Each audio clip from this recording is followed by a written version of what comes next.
할렐루야. 오늘은 지키는 한 군인과 함께라는 제목으로 하나님의 말씀을 대언하도록 하겠습니다. 흔히 사람들이 말하기를 기쁠 때는 시간이 빨리 가고요, 슬플 때거나 고난을 당할 때는 시간이 느리게 가는 것처럼 느껴진다라고 말들을 합니다. 흔히 우리는 그렇게 느낍니다. 그죠? 기쁠 때는 시간이 금방 지나가고 고통스러울 때는 시간이 너무나 느리게 가더라. 그런데 미국 과학자들이 밝혀낸 바에 따르면 이것은 그렇게 생각해서가 그런 게 아니라 실제로 우리 몸이 그렇게 느끼기 때문에 그렇다는 것입니다. 과학자들에 따르면요, 사람들은 평상시 마치 눈으로 사진을 찍는 것처럼 영상을 눈으로 찍어서 이렇게 뇌에다가 저장을 한다는 거예요. 지금도 뇌에다가 여러분의 모습을 찍어서 1분에 몇 번씩 찍어서 뇌에다 저장을 한다는 것입니다. 그렇게 해서 기억을 한다는 거예요. 그런데 고난을 당하면 어떻게 되느냐? 평상시보다 5배나 빨리 더 많이 사진을 찍어서 뇌에 저장을 한다는 것입니다. 그러면 이를테면 1분에 10번 정도 사진을 찍어서 현실을 뇌에 저장하는 사람이라면 고난을 당할 때 1분에 몇 번을 찍는다는 겁니까? 100번을 찍는다는 것입니다. 그러니 똑같은 시간을 지내도 기쁠 때는 금방 지나가는 것 같지만 고난을 당할 때, 힘들 때는 그만큼 시간이 길어지는 것처럼, 오래 가는 것처럼 느껴지는 것이 당연한 일이라 라고 이야기를 합니다만, 이만큼 고난은 사람을 긴장하게 하고 육신도 힘들게 하는 것이 사실인데, 그런데 오늘 본문 말씀에 보면 이런 고난을 연이어 당하는 사람이 나옵니다만 그는 바로 사도 바울이었습니다. 오늘 본문 전인 사도행전 27장 20절 말씀 앞을 보시며 우리 한번 같이 읽어보실까요? 시작. 여러 날 동안 해도 별도 보이지 아니하고 큰 풍랑이 그대로 있음에 구원의 여망마저 없어졌더라. 아멘. 무슨 말씀입니까? 이는 지난주에 살펴본 대로 사도 바울이 로마로 가다가 태풍을 만났다는 것입니다. 지중해에는 유라굴로라고 그 당시 불렀는데 이 태풍을 만나서 여러 해 동안, 며칠 동안 정말 죽었다고 생각할 정도로 힘들었다는 것입니다. 그리고 3개월 동안 섬에 유배되다시피 해서 고난의 시간을 보내는데요, 하지만 바울의 고난은 거기서 끝나는 것이 아니더라는 것입니다. 오늘 보면 16절 말씀도 우리 한번 앞을 보시며 한번 같이 읽어보시겠습니다. 시작. 우리가 로마에 들어가니 바울에게는 자기를 지키는 한 군인과 함께 따로 있게 허락하더라. 아멘. 무슨 말씀입니까? 자, 그렇게 태풍을 만나서 힘들게 겨우 목숨을 구제한 채로 석 달 동안 섬에 있다가 드디어 그토록 바라던 로마에 도착을 했는데, 로마에 도착해서도 자유롭게 돌아다닐 신세가 아니었다는 것입니다. 한 군인과 따로 함께 있게 허락하더라 라는 말은 무슨 말이냐면요, 감옥에 갇혀 있는데 많은 사람들이 갇혀 있는 그런 감옥에 갇힌 것이 아니라 독방에 군인이 자기를 지키면서 함께 갇혀 있었다는 거예요. 군인은 물론 교대를 했겠죠. 그러나 본인은 계속 감옥에 갇혀 있었다는 것입니다. 얼마나 기가 막힙니까? 그토록 로마를 가고 싶어 했는데요, 중간에 풍랑을 만나 고생을 하고 드디어 로마로 도착했는데 이제는 마음 놓고 복음 전한 것도 아니고 그냥 감옥에 갇혀 있는 신세가 되더라는 것입니다.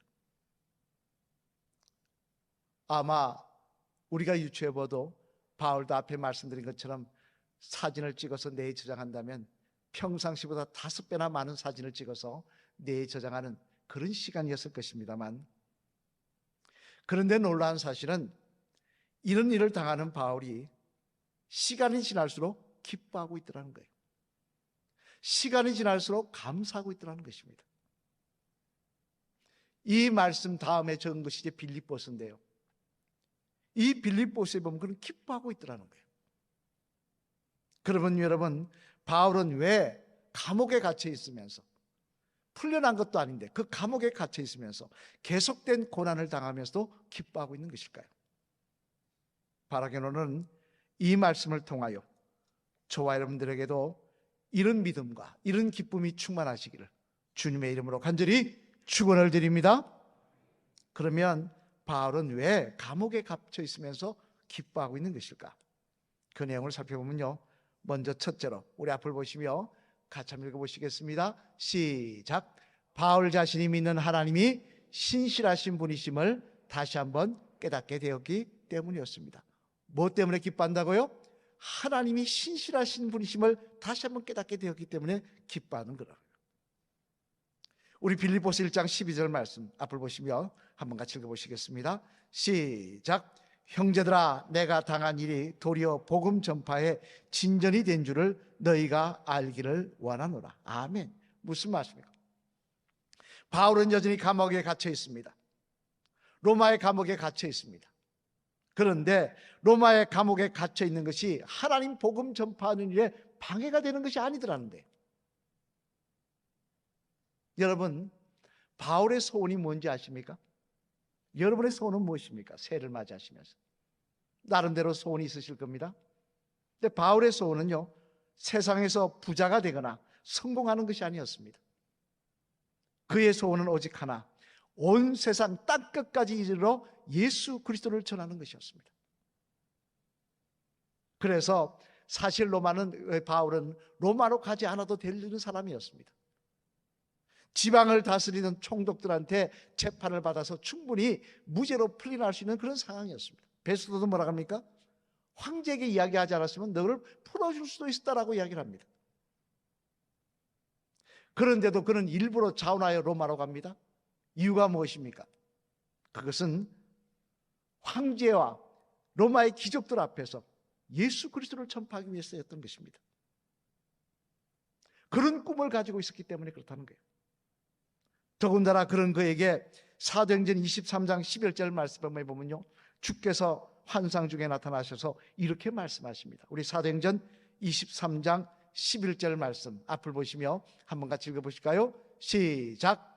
그날 밤에 주께서 바울 곁에 서서 이르되 담대하라, 내가 예루살렘에서 나의 일을 정언한 것 같이 로마에서도 정언하여야 하리라 하시니라. 아멘.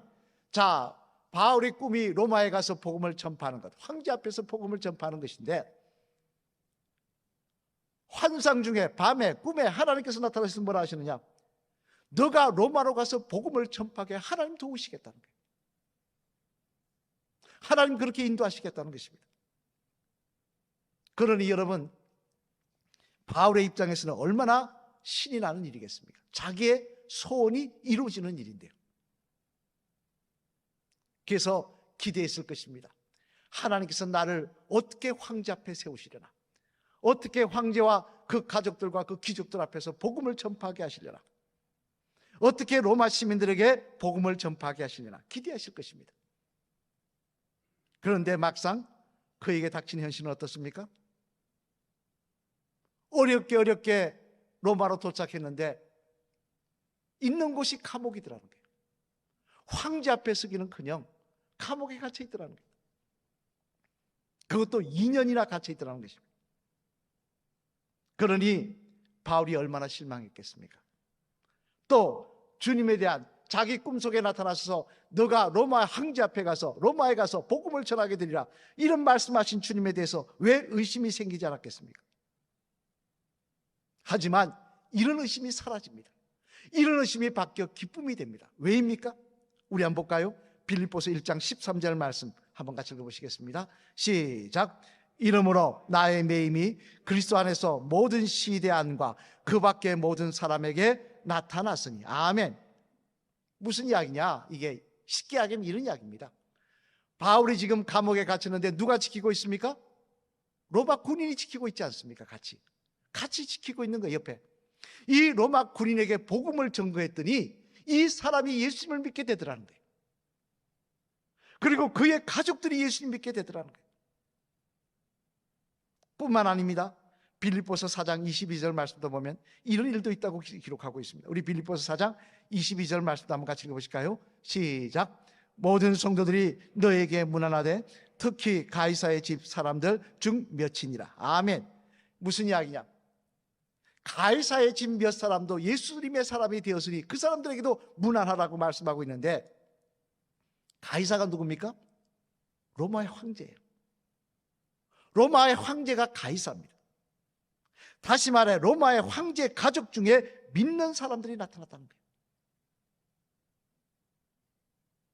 이는 당장요, 역사적으로 보아다는데, 여러분 잘 아시는 사람 있죠? 네로 황제 한번 볼까요? 어떻게 생겼는지. 로마에 불을 냈던 네로가 이렇게 생겼습니다. 네, 그 기록에 따르면요, 로마 이 네로의 황제의 삼촌이 복음을 받아들였다는 것입니다. 그리고 친척 중에 많은 사람들이 바울이 감옥에서 전한 그 복음을 받아들였다는 거예요. 뿐만 아닙니다. 대표적으로 기독교인들을 가장 많이 죽였던 사람이 있습니다. 도미티아누스라는 황제. 한번 볼까요? 이렇게 생겼습니다. 이 도미티아누스의 가족 중에도 예수님을 믿는 사람이 나타나는데, 그게 누구냐? 그의 어머니와 그의 딸들이 예수님을 영접하게 됐다는 거예요. 어떻게 이런 일이 일어났느냐?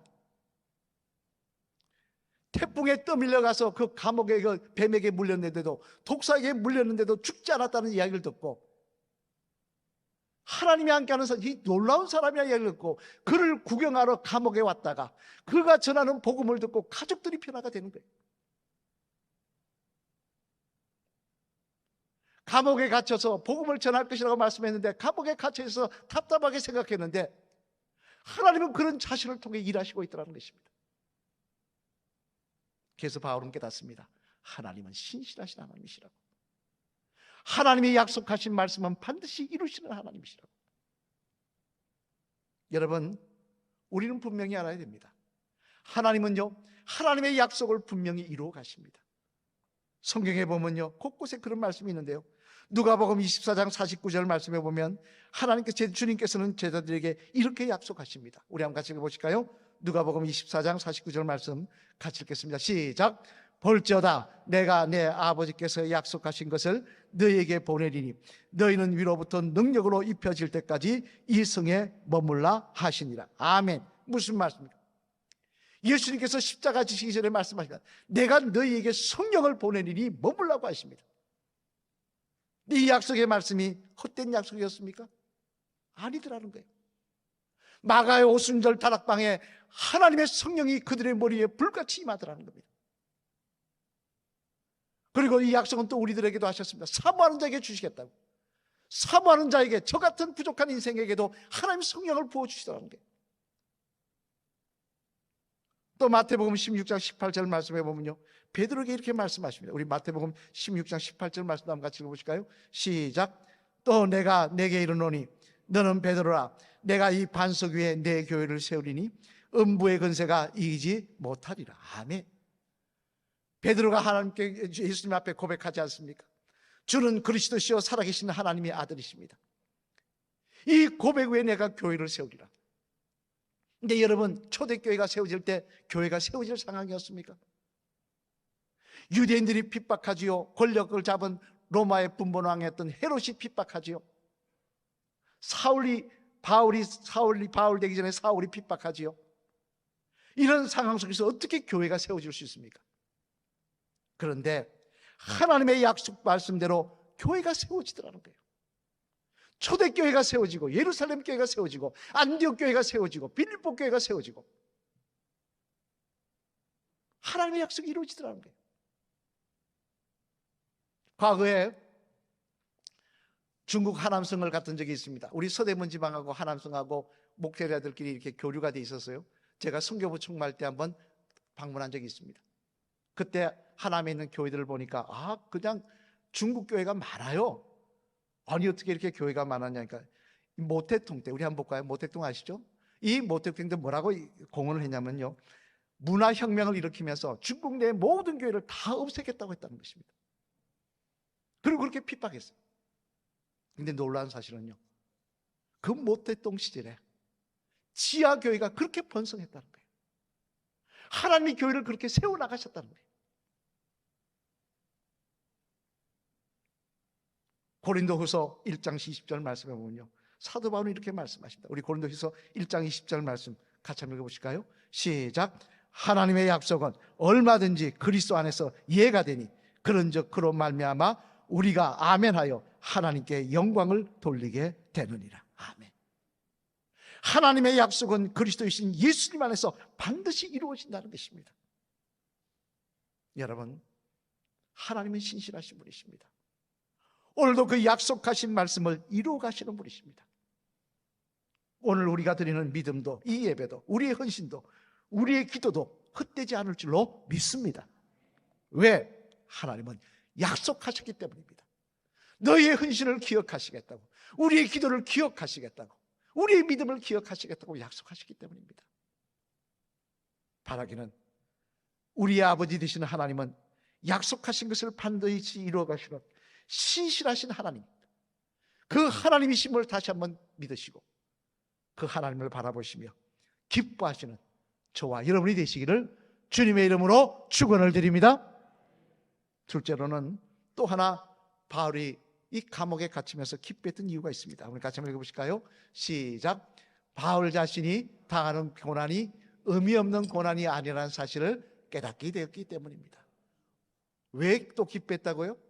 자기가 당하는 고난이 의미 없는 고난이 아니더라는 거예요. 빌립보서 1장 14절로 18절 말씀까지 한번 읽어보시겠습니다. 시작. 형제 중 다수가 나의 매임으로 말미암아 주 안에서 신뢰함으로 겁없이 하나님의 말씀을 더욱 담대히 전하게 되었느니라. 어떤 이들은 투기와 분쟁으로, 어떤 이들은 착한 뜻으로 그리스도를 전파하나니 이들은 내가 복음을 변정하기 위하여 세우심을 받은 줄 알고 사랑으로 하느니 그들은 나로 매임에 괴로움을 더하게 할 줄로 생각하여 순수하지 못하게 다툼으로 그리스도를 전파하느니라. 그러면 무엇이냐? 거칠어로 하나 참으로 하나 무슨 방도로 하든지 전파되는 것은 그리스도니 이로써 나는 기뻐하고 또한 기뻐하리라. 아멘. 무슨 말씀입니까? 여러분, 앞에서 바울의 소원이 뭐라 그랬습니까? 예수 그리스도가 전파되는 것이라 그랬습니다. 그는 영원한 천국의 주인이신 예수님이 전파되는 것이라 그랬습니다. 그런데 막상 감옥에 갇혀 있으니까 또 하나 그에게 근심거리가 있는데 그게 뭐냐?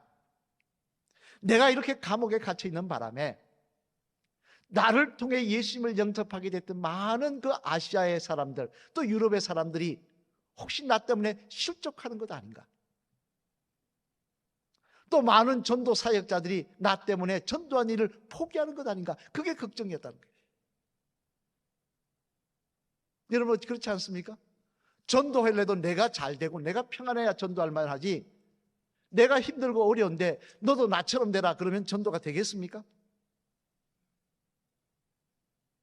그래서 바울은 그걸 걱정했는데, 근데 들려오는 소식을 들어보니까 그게 아니더라는 거예요. 들어보니까요, 평상시 자기를 좋아했던 사람들, 자기를 잘 따랐던 사람들은 바울이 감옥에 갇혔다는 사실을 알고는 안타까워하며 바울이 할 일을 우리가 해야 되겠다고 하며 바울 목까지 전도를 열심히 하더라는 거예요. 반대로 바울을 시기하던 사람들은 또 어떻게 하느냐? 이때가 기회라고 이야기하며 바울이 없는 기회를 타서 자기의 열심을 증명하기 위해 더욱더 열심히 복음을 전하더라는 거예요. 그래서 오히려 자기가 전할 때보다 더 열심히 복음이 전파되더라는 거예요. 그게 바울이 어떻게 했습니까? 아, 내가 당하는 고난 때문에 내 소원인 복음 전파가 막힐 줄 알았는데 이 고난이 의미 없는 고난이 아니었구나. 하나님은 고난을 통해서도 일하시는구나. 오래전 이야기입니다만 미국 대통령이었던 닉슨 아시죠? 한번 볼까요? 이 닉슨 대통령 아실 겁니다. 그 대통령직에서 탄핵되었던 사건이 바로 워터게이트 사건입니다. 이 워터게이트 사건 잘 아실 겁니다만 몰래 도청했던 사건이죠. 그 사건 때문에 감옥에 갔던 사람인데 미국 대통령 보좌관이었던 찰스 콜슨이라는 사람입니다. 한번 볼까요? 이렇게 생긴 사람입니다. 그는 자기가 잘못한 것도 아닌데 대통령 때문에 덤태기를 쓰고 7개월간 감옥살이를 했습니다. 근데 더 기가 막힌 건 7개월 감옥살이한 게 문제가 아니라 이 감옥살이 때문에 자기 정치 인생도 끝이 났다는 거예요. 그는 꿈을 꾸는, 말하는 그대로 미국의 꿈꾸는 젊은 정치 유망주였습니다. 앞으로 내가 이렇게 해서 주지사도 되고 대통령도 되고 꿈을 꿨던 사람입니다. 그런데 감옥에 갇히는 바람에 그 인생은 다 정치 인생 끝이 나버렸어요. 7개월 동안 감옥 생활을 마치고 나오면서요, 기자가 와서 묻습니다. 소감이 어떻습니까? 여러분 뭐라고 할 것 같습니까? 억울합니다. 내가 뭘 잘못했습니까? 내 잘못이 아닙니다. 닉슨 때문입니다라고 이야기했는데 그는 뭐라고 그러냐? 이런 말을 하더라고요. 지난 7개월의 감옥 생활은 여러 해 동안 살았던 백악관에서의 영광스러운 세월보다 훨씬 더 소중하고 기쁜 시간이었습니다. 백악관의 세월의 시간보다 이 7개월 동안 감옥 생활이 더 좋았다는 거예요. 아니, 말이 되는 이야기입니까? 어떻게 백악관에서 보좌관으로 호화롭게 살던 그 세월하고 7개월 동안 감옥에 갇혀서 고민하며 있던 시간하고 비교할 수가 있겠습니까? 그런데도 콜슨이 이렇게 이야기한 이유는 뭐냐? 그는 그렇게 이야기하더라는 거예요. 내가 수감 생활 때를 통해 예수님을 만났기 때문입니다. 이 땅에서의 영광이 아닌 진정 영원한 영광인 천국을 소망하는 사람이 되었기 때문입니다. 과거에 나는 잘 나가던 정치인이자 세속적인 사람이었지만 이제는 믿음의 사람, 하나님의 사람이 되었습니다. 어떻게 백악관과 영원한 천국을 바꿀 수가 있겠습니까? 고난을 통해 한 영혼을 변화시키더라는 거예요. 하나님이 일하시더라는 거예요. 그래서 히브리서 12장 10절 말씀해 보면요, 하나님은 히브리서 기자를 통해서 이렇게 말씀하셨습니다. 우리 히브리서 12장 10절 말씀 한번 같이 읽어보실까요? 시작. 그들은 잠시 자기의 뜻대로 우리를 징계하거니와 오직 하나님은 우리의 유익을 위하여 그의 거룩하심에 참여하게 하시느니라. 아멘. 무슨 이야기입니까? 때때로 문제가 있기도 합니다만 그 문제를 통하여 하나님의 거룩하심에 참여하게 하시더라는 거예요. 나를 믿음의 사람으로 바꿔 가시더라는 거예요. 하나님이 뜻하신 일을 이루어 가시더라는 거예요. 바울은 이 사실을 깨닫고 기뻐하고 있는 것입니다. 사랑하는 성도 여러분, 오늘 왜 바울이 기뻐한다고 말씀을 드렸습니까? 고난 중에 기뻐하는 이유가 무엇입니까? 그는 고난을 통해 그 가운데 깨달은 게 있었습니다. 그것은 약속하신 말씀을 이루어 가시는 하나님을 그는 보았습니다. 그리고 그 고난을 통해 일하시는 하나님도 보았습니다. 그랬더니 그는 기뻐하며 하나님께 영광 돌릴 수 있었던 것입니다. 우리가 인생길 걸어가면서 좋을 때만 있습니까? 예수님 믿는다고 고난 끝, 문제 끝, 행복 시작입니까? 아니더라는 거예요. 예수님 믿어도요, 어려움이 있습니다.